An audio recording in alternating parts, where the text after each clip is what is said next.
हिमाचल प्रदेश के विधानसभा उपचुनावों में राजनीति अपने चरम की ओर जाती दिखाई दे रही है। दोनों तरफ से आरोप प्रत्यारोप का दौर जारी है। इसी कड़ी में हिमाचल के उप मुख्यमंत्री मुकेश अग्निहोत्री ने ऊना में प्रेस कॉन्फ्रेंस के दौरान प्रदेश में भाजपा द्वारा अपने विधानसभा प्रत्याशी बदल दिए जाने का दावा किया है। उन्होंने अपने दावे के पक्ष में कांग्रेस से आए इन उम्मीदवारों के कारण भाजपा के अंदर अपने कैडर में घुटन महसूस करने और लोगों में इन उम्मीदवारों को मिल रहे ठंडे जनसमर्थन का आधार बताया। अग्निहोत्री ने बिना नाम लिए किसी क्षेत्र में कुछ लोगों द्वारा उगाही के कारण भाजपा के विरुद्ध धुआं उठने की भी बात कही। लोकसभा और विधानसभा के उपचुनाव हो रहे हैं, कैसा लगता है कि भारतीय जनता पार्टी कैंडिडेटों को लेकर के किस प्रकार के मंथन है? हालांकि कांग्रेस ने कैंडिडेट देने हैं पर भाजपा ने कैंडिडेट जो दिए हैं उनको लेकर के। देखिए, आप लोग जो हैं कांग्रेस के कैंडिडेट्स को लेके चिंतित हैं कि कांग्रेस के कैंडिडेट कब फील्ड में आएंगे, लेकिन आपको ये देखना चाहिए कि भारतीय जनता पार्टी ने जो कैंडिडेट्स दिए हैं पार्लियामेंट में भी और विधानसभा उपचुनावों में भी, जो जितना पुअर रिस्पांस पब्लिक का इन कैंडिडेट्स को मिला है, ख़ास तौर पे कुछ सीटों पे, लोकसभा की भी कुछ सीटों पे और विधानसभा की सीटों पे भी, जो कांग्रेस से कैंडिडेट बगावत के बाद वहाँ पे दिए गए हैं। अब पिछली 26 तारीख से कैंडिडेट्स घोषित हो चुके हैं भाजपा के, और अब जो भारतीय जनता पार्टी के काडर में विद्रोह है, जो अंदर खाते घुटन है और जो पब्लिक का रिस्पांस है, उसको देखते हुए कोई बड़ी बात नहीं है कि भारतीय जनता पार्टी को चुनाव आने से पहले कैंडिडेट्स बदलने पड़ जाएं। और उनका काडर ये बार बार कह रहा है कि पार्टी को मंथन करना चाहिए, पार्टी को कैंडिडेट्स में बदलाव करना चाहिए। तो इसलिए संभव है कि भारतीय जनता पार्टी इनमें से कुछ कैंडिडेट्स को विड्रॉ करे मंथन करते हुए, क्योंकि कांग्रेस पार्टी तो बड़े सोच विचार के कैंडिडेट दे रही है। हमने 2 कैंडिडेट लोकसभा के दिए, दोनों हमारे ज़बरदस्त तरीके से क्लिक किए हैं, बाकियों पे भी मंथन चल रहा है।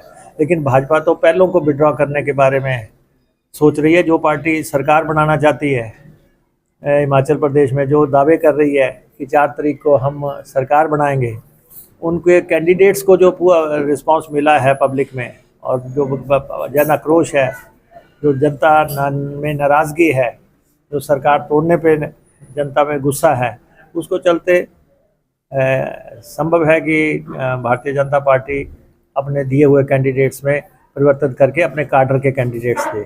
सर, हिमाचल प्रदेश में पहली बार ऐसे आरोप भी लग रहे हैं कि कुछ क्षेत्रों में उगाही का एक दौर भी चला है और लोगों की रिजेंटमेंट सामने आ रही है। तो क्या मानते हैं किस प्रकार के जो मामले हैं हिमाचल में पहली बार सामने? अब ऐसा है कि अब इसमें कितनी हकीकत है, लेकिन ये तो है कि एक जनमानस के पटल पे है और जनमानस में ये बात एयर कर रही है लगातार कि इस दौरान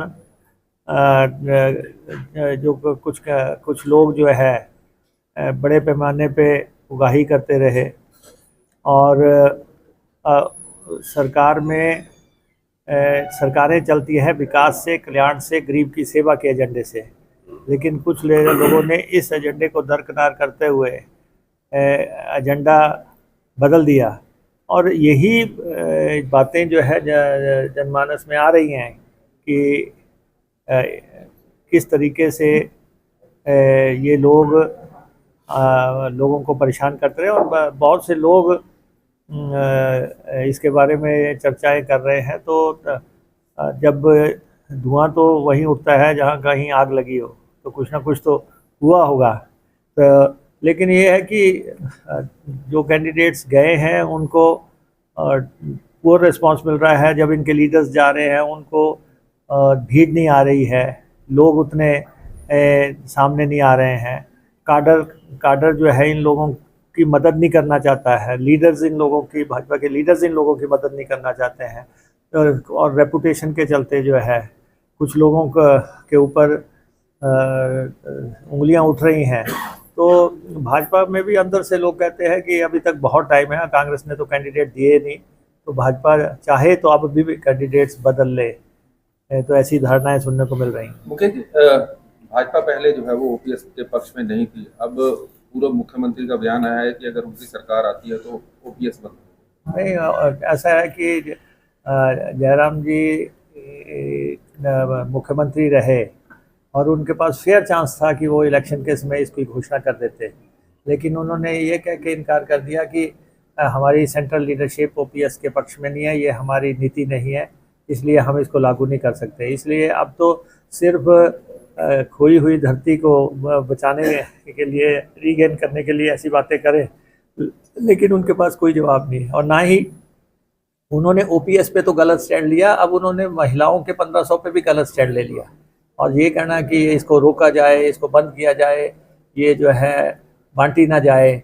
प्रदेश की जनता देख रही है कि बीजेपी की स्टेट की लीडरशिप ने इन दोनों इश्यूज़ पे जो है गलत स्टैंड ले लिया है और इसका खमियाजा उनको भुगतना पड़ेगा।